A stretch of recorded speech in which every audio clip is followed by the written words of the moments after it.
Halo biologis, kita jumpa lagi bersama saya Dirga. Nah, di video kali ini kita akan membahas sesuatu yang unik, yaitu fakta ilmiah mengenai gedang renteng guys, atau yang lebih dikenal dengan istilah pepaya gantung. Mengapa gedang renteng ini disarankan tidak ditanam di pekarangan rumah? Kita akan temukan jawabannya sekarang. Oke, untuk mengetahui apa itu gedang renteng, sebelumnya kita harus ketahui 3 jenis dari pohon pepaya secara ilmiah guys.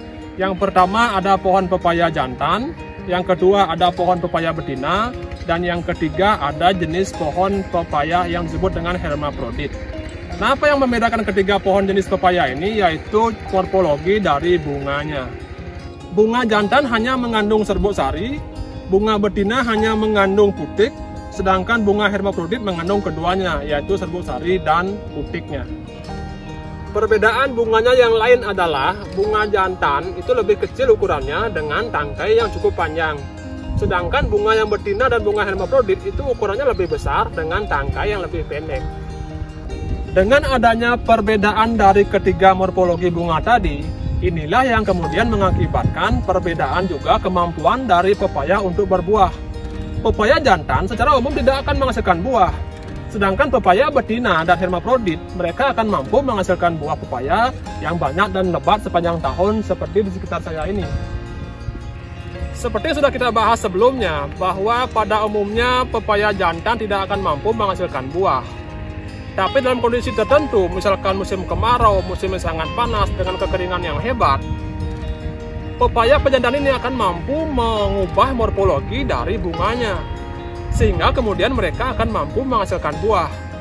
Nah, inilah yang kemudian disebut dengan istilah pepaya gantung, karena buah mereka yang tumbuh dari bunga dengan tangkai yang panjang itu seolah-olah seperti menggantung. Nah, ini juga kemudian yang disebut, kalau di Bali disebut dengan istilah gedang renteng guys. Oke, sekarang kita kembali ke pertanyaan di awal tadi ya. Mengapa kita disarankan tidak menanam gedang renteng atau pepaya gantung ini di pekarangan rumah kita?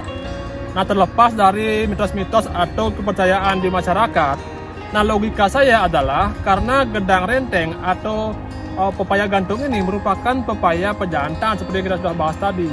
Mereka sangat jarang menghasilkan buah, sehingga dari segi hitung-hitungannya kita sudah rugi nih. Tujuan kita menanam pepaya ini adalah kan untuk menghasilkan buahnya kan, menghasilkan buahnya, menikmati buahnya yang enak. Tapi kalau kita menanam gedang renteng, pepaya gantung yang jarang berbuah ini ya sudah pasti rugi kita. Oke biologis, sekian dulu video kali ini, semoga bermanfaat. Pulang dulu, sudah mulai panas. Ciao.